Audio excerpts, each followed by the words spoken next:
Hi friends, இன்றைக்கி நம்ம பார்க்க போகிறது உட்ஹாஃப்ஸ் ஃபெனோமெனா.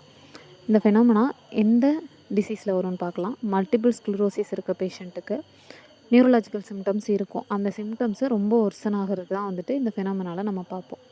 ஸோ இந்த ஃபெனோமெனாவில் என்ன ஸ்பெஷல் அப்படின்னு பார்த்தோன்னா, பாடி டெம்பரேச்சர் ஹை ஆகும்போது தான் இந்த மாதிரி சிம்டம்ஸ் எல்லாம் ஒர்சன் ஆகும். அப்போ டெம்பரேச்சர் அதிகமாகும்போது sodium channels, voltage gated sodium channels எல்லாம் இன்ஆக்டிவேட் ஆகிடும். இது எதனால் வரும் அப்படின்னு பார்த்தோம் அப்படின்னா, ஹாட் வெதர், ஸோ சம்மர் சீசனில், அடுத்தது ஃபீவர் அப்போ வந்து பாடியோட டெம்பரேச்சர் அதிகமாக இருக்கும். அடுத்தது ரொம்ப எக்ஸசைஸ் பண்ணுவோம்ல, அப்போ வந்துட்டு உள்ள மெட்டபாலிசம் அதிகமாகிறதுனால டெம்பரேச்சர் அதிகமாகும். இல்லை ஹாட் பாத், இல்லை ஷவர் எடுக்கிறோம், ஹாட்டாக ஃபுட்டு இல்லை ட்ரிங்க்ஸ் ஏதாவது குடிக்கிறோம் அப்படின்னா அந்த மாதிரி வரும். சரி, சிம்டம்ஸ் என்னென்ன இருக்கும் அப்படின்னு பார்த்தோம்னா, நார்மலாக அவங்களுக்கு இருக்கிறது இன்னும் ஒர்சன் ஆகும். ஸோ ரொம்ப ஃபெட்டிக் ஆகிடுவாங்க. பேஷண்ட் வந்துட்டு ரொம்ப டயர்டாக ஃபீல் பண்ண ஆரம்பிச்சிருவாங்க. நெக்ஸ்ட் என்ன அப்படின்னு பார்த்தோம்னா, ரொம்ப பெயின் சொல்லுவாங்க அவங்க. நார்மலாக ஒரு சின்னது கூட பெயின் இன்டாலரன்ஸாக இருப்பாங்க. அப்புறம் யூரினரி அர்ஜென்சி இருக்கும். நெக்ஸ்ட்டு மயக்கம் விழுற மாதிரி டிசினஸாக இருக்கும். ஸோ இதுக்கு என்ன பண்ணலாம்? மெயின் ஹீட் அதிகமாக இருக்குது. ஸோ அதோட ப்ரிவென்ஷன் ட்ரீட்மெண்ட் பார்த்தோன்னா இந்த ஹீட் ரிலேட்டடாக தான் வரும்.